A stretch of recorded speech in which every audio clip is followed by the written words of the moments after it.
Next presentation is going to be MassDOT's experience with cold-in-place recycling.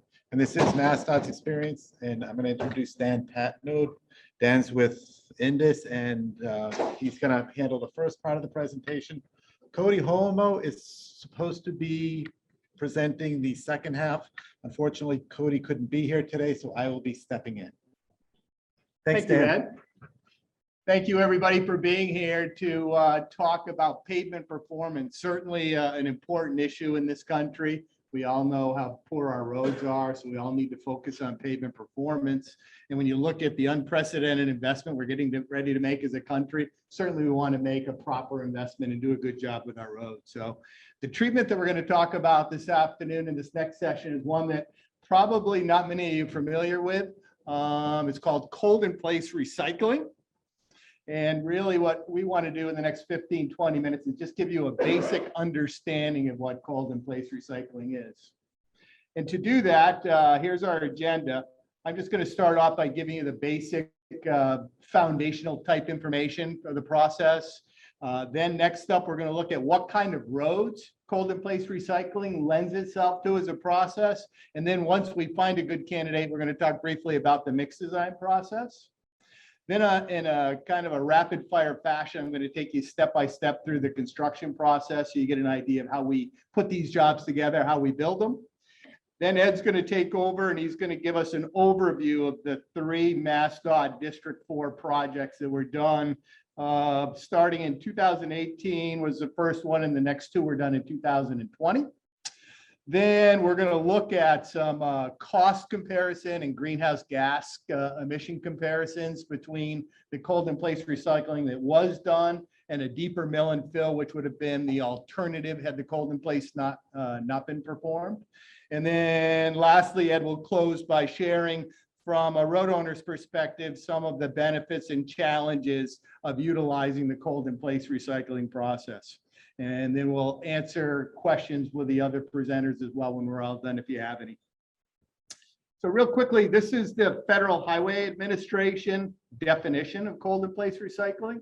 And really 2 words here that I'd like us to focus on. The first one is it's a rehabilitation process.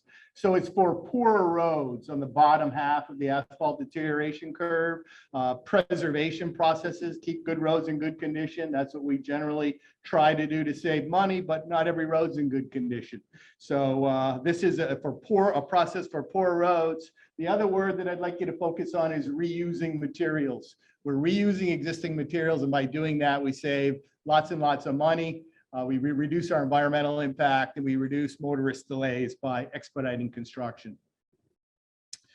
So what is this cold-in-place recycling stuff? Well, it's millings, like you see in this picture here. That's a milling machine, just like you see out working on the highway all the time. The big difference is instead of putting those millings into trucks and hauling them off to a stockpile someplace, we reconstitute them with stabilizer additives, and we lay them back down, typically in a 3 to 5 inch lift thickness as an intermediate or base course on the road.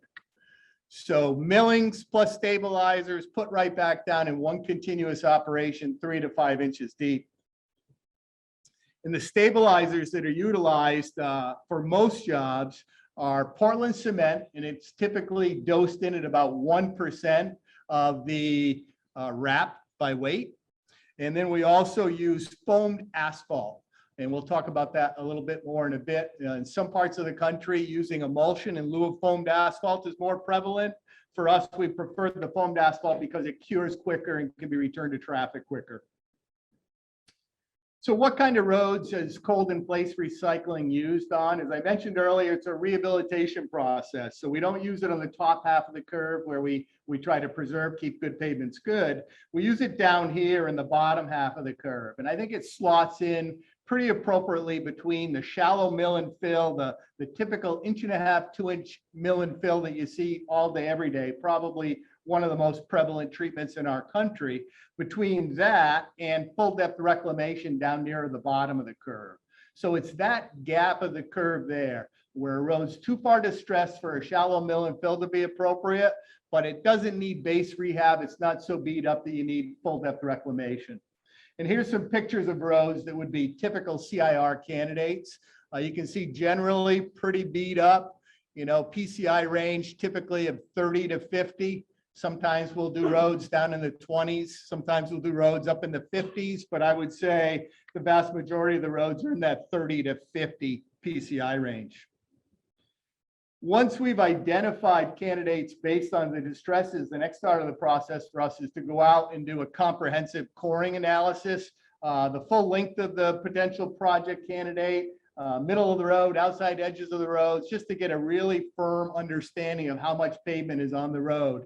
It never ceases to amaze us the variability of the pavement thicknesses. You'd think on an engineered job, there would always be 4 or 5 inches of pavement, and sometimes we'll see 3, and on the same job, we'll see 8. So always lots of surprises when we're out to do coring. And when we're done coring and we confirm that, yeah, that's a good cold in place recycling project, the next thing we do is we ship those cores off to a lab for a mix design, project specific mix design. The cores, it takes about 300 to 350 pounds of those cores. We send them to a lab in St. Paul, Minnesota, where we're presently having those done. And they have this machine that you see in this picture on the left. It's meant to replicate the recycling machine used out on the road. And what we'll do is they take those cores, they cut them off to length. If we're going to do, say, a 4-inch deep recycle, they'll cut all the cores to 4 inches deep. And then they'll break up those cores utilizing a jaw crusher, trying to match the gradation of what the recycler creates on a job. And then they'll do different combinations of Portland cement and different dosages of PG binder to figure out what's the optimum performance combination. And to do that, they create a bunch of these test specimen pucks. Some of them are conditioned dry, some of them are conditioned wet in a 24-hour soak. Then they're cured in an oven. Then we break them in this ITS, indirect tensile strength testing machine, in the lower left-hand corner to figure out which combinations are the strongest. And then we receive a mix design report from the lab with a chart in it that looks something like this. For this particular job, you can see the lab analyzed 1.5%, 2%, and 2.5% new PG binder, foamed asphalt being put into the mix, 1% cement, which is the second line in our chart there. And then what we're looking for is those indirect tensile strengths down at the bottom. The minimum specification here in Massachusetts, and Massachusetts utilized the Wisconsin DOT spec as a starting template where they've done a lot of this work in the past. We're looking for at least 45 PSI on the soaks, or excuse me, 45 on the dry specimens, 30 PSI on the soaked specimens, and then the ratio, what they call the retained ITS, percentage of wet to dry of at least 70. And we also, although it's not required in the spec, we also look at Marshall stabilities. In this particular job, I think we decided, working with the client in the lab, to dose it at about 2.2% PG binder because that was optimum in terms of both the Marshall stabilities and the ITS strengths. So once we have a mix design in place, what's the construction process? The first thing we do before we mobilize any of the equipment or crew out to the job is we have to drop and plate all the utility structures, like this manhole you see here, catch basins, water valves, gas valves, that kind of thing. We're cutting 3 to 5 inches deep with a milling head. Certainly don't want to be running into any of those structures, so we drop and plate everything below the milling depth. Then when that's done, we typically on most jobs we pre-mill, and the purpose of the pre-milling is to make room for the asphalt overlay. Every cold in place recycling job needs some wearing course. I would say 90–95% of the jobs we do, we get a hot mix asphalt wearing course, 1.25 inches, 1.5 inches, 2 inch. So by pre-milling ahead and getting that material out of there, we make room for the asphalt overlay, tying into driveways, side roads, curbs, drainage inlets, that sort of thing, more seamlessly. After the pre-milling's done, then we go out and dry drop spread the Portland cement with a specialty truck. As I mentioned earlier, most of our mix designs come back at 1% Portland cement. That works out to about 1 pound per square yard per inch of recycled depth. So this job here, I think, was a 4-inch recycled depth. So you're looking at about 4 pounds of Portland cement per square yard there. Right behind that dry cement spreader truck is the recycler, the work and recycler machine. So you can see this guy's moving right to left in this picture. You can see down in the lower left-hand corner that dry Portland cement that's already been dropped. Then the milling head hits it, and inside that drum, you can see in the inset that little schematic in the lower right-hand corner. Those are the PG binder foamed asphalt spray nozzles. There's 18 of those spread across the width of the 12-foot drum, and that's injecting. It's using a combination of just a light misting of water, the PG binder, and a little bit of compressed air to foam up that asphalt. It grabs all of the fines and the wrap, and then acts as kind of a mortar ball, spot welding the larger wrap particles back together. And there's an aerial view of that same operation. So this train is moving left to right in this picture. So over there on the right-hand side, you can see that's the asphalt truck with liquid PG binder in it. You can see it's driving on top of that dry Portland cement that's been spread. We've got the recycler and conveying that recycled, reconstituted material right back into the paver hopper. And this is the view right behind the paver. Looks almost like a binder mix, like a dry binder mix when you're on the job.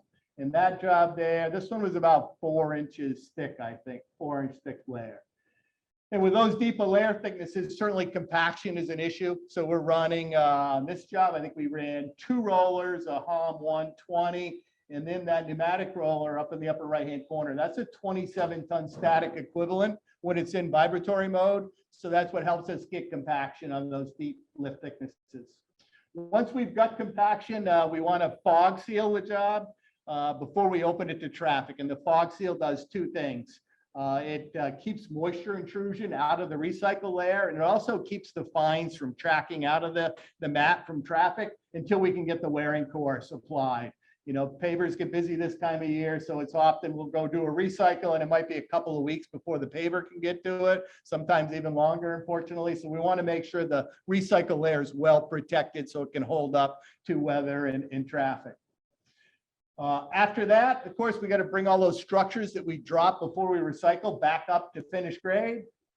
And then we put the wearing course on. You can do anything. We've done microsurfacing as a wearing course on a handful of jobs. Chip seals would be appropriate on the right road, cape seals, but the vast majority of our projects get anywhere from 1.25 inches to 2-inch asphalt overlays. So this process has really started to grow, not just here in the Northeast region, but across the country and across the world, really. And when you say, why is it becoming so popular? I think in a word, it's because it's sustainable, you know, and not just sustainable from environmentally. A lot of times you'll hear that word thrown around and we're just thinking of energy reduction, greenhouse gas emission savings, but true sustainability also includes economic savings and social acceptance of a process. And that's where cold in place recycling really hits the triple bottom line of sustainability. Quick construction, so very little impact on traffic, lots less energy and greenhouse gas emissions, so environmentally friendly. And as Ed will touch on here in a second, some huge cost savings compared to deeper mill and fills. So now we'd like to talk a little bit about the 3 jobs that District 4 did with this process. Ed? Thanks, Dan. Thanks for splitting the presentation half and half. Dan got the first 24 slides. I got the last 9. Oh. Perfect. So District 4 has attempted 3 cold in place projects. The first one was in 2018. It was Route 127 in Manchester and Gloucester. And I'll get into these projects a little more, but you can see the traffic volumes were about 5,000 vehicles per day, 2 lanes, and the reclaim depth was 4 inches and approximately 40,000 square yards. The second project was on Route 110 in HAVERHILL. The traffic volumes were approximately 10,000 vehicles a day, 2 lanes with a 5-inch cold in place recycling depth and about 70,000 square yards. And the third project was in REVERE on 1A, and the traffic volumes were getting a little higher on this one. They were 40,000 vehicles a day, 4 lanes, a recycling depth of 4 inches and about 43,000 square yards. All projects received the same overlay. It was a single 9.5 millimeter super paved surface course with polymer. And based on the pavement conditions, we felt that these were all the right treatments, right road, right time. The first project was in a lovely section of town, Manchester Route 127, right along the ocean. The roadway had, as you can see, some longitudinal cracking, some transverse cracking, and the road had some light delamination in some areas. Prior to work, our PSI was 2.41. That's at the low end of fair and going into poor. And there's a picture of it before the work on the left. And the picture to the right is when the road was about 4 years old, and the pavement serviceability index was 3.5. So the roadway was in good to excellent condition as we were after 4 years. Currently, the roadway is distress-free. I think there's it was a lower volume road. There's a lot of driveways, so the ride quality was good. But it is, I believe, a 30-mile-an-hour zone.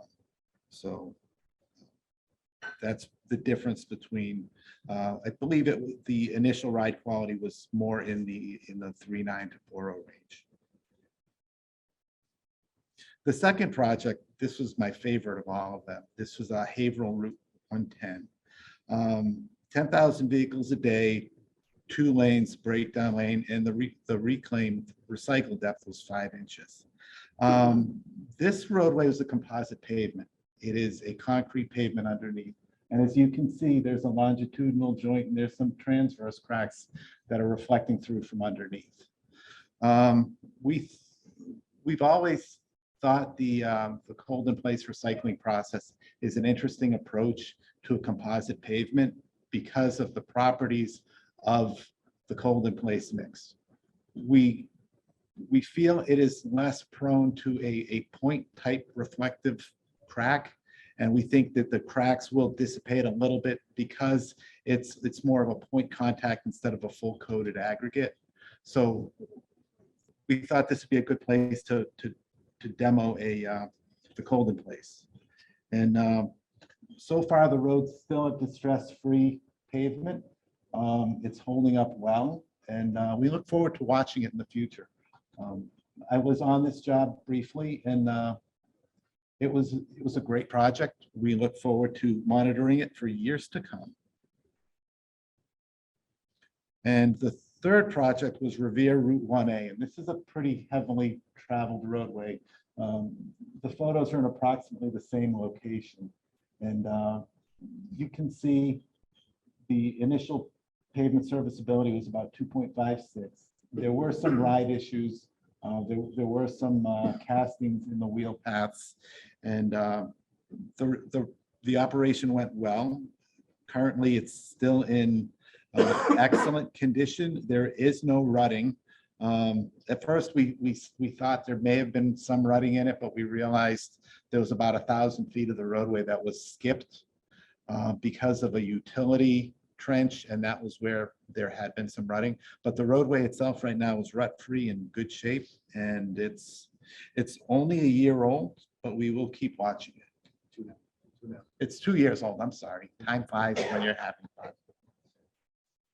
So we ran some cost comparisons on the cold in place versus some different treatments. And the cold in place treatment has an approximate cost, as you can see, of about $75,000 a lane mile, about $10.65 a square yard on our project.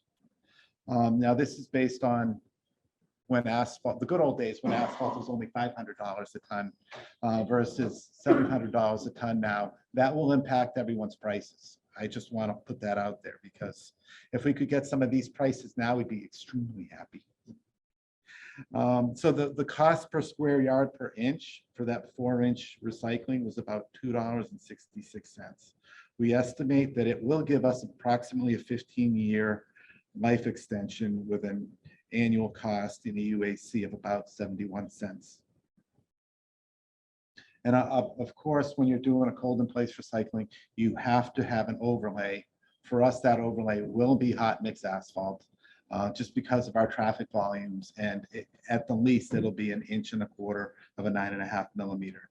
And the cost on this particular project was $65,000 for 1.25 inches overlay. Now, this only applies to the HMA overlay. It does not include striping.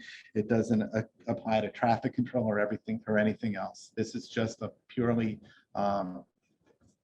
material cost and labor cost. So the cost per square yard for the HMA overlay was $9.23, and the cost per square yard and inch was $7.38, life extension 15 years. So the total for the cold in place recycling per square yard is about $1.32, the EUAC. So that's a pretty competitive price for a 4-inch cold in place recycling and a 1-inch overlay. So basically 5 inches of material. To compare that to a deep mill and overlay, you'd be looking at a cost of about $200,000 per lane mile. So 200,000 is obviously more than 140,000. So from a cost standpoint, it's lower. The cost per square yard is $28 for a deep mill and overlay, and it's about $20 for a cold in place and an overlay. And so the EUAC, the equivalent uniform annual cost, is about $1.89 for the mill and overlay versus $1.32. So it appears to us it is a competitive, cost-effective treatment for the right road at the right time. Now, the final line is crack sealing, and it doesn't really fit in here, except those of you who know Cody know that he is MassDOT's biggest proponent of crack sealing by far. So he just wanted to bring in point out the benefits of crack sealing as having, with assuming a 3-year life extension, which is a fairly low life extension for crack sealing. The equivalent annual cost of crack sealing is 19 cents. So do all your recycling, do all your overlays, but make sure to crack seal. And that's a public service announcement from Cody. So we were also interested in quantifying because we're all green and we're all about being green. We went to the roadresource.org website to determine, kind of calculate the cost savings and the environmental savings, the environmental benefits. And so we put in the unit costs and the life extension and came up with a total cost of the mill and overlay versus the preservation, cold in place recycling and overlay approach. And that kind of supports our equivalent uniform annual costs, $1.89 versus $1.33. And we quantified the cost savings at about $588,000, or about 30% less than a major mill and fill. Now, the environmental savings we attempted to quantify as well, and that's the reduction in greenhouse gases from the reduced trucking, the reduced heating, and all that. And this showed that it was about a 38% reduction in the generation of greenhouse gases. The one disclaimer, or the one thing I'd like to emphasize, is that is assuming a 3-inch cold in place recycling, and we did a 4-inch cold in place recycling. So theoretically, that number would be higher. Actually, 3-inch mill. Oh, I'm sorry, 3-inch mill and fill. So bottom line is the environmental costs would have been higher on the mill and fill because it would have had to have been a 4-inch mill and fill. So the bottom line is it's in excess of a 38% reduction in greenhouse gases. So here's what we perceive to be the benefits of cold in place recycling.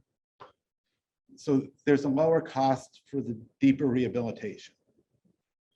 The 4-inch cold in place plus the 1.25" mill and fill.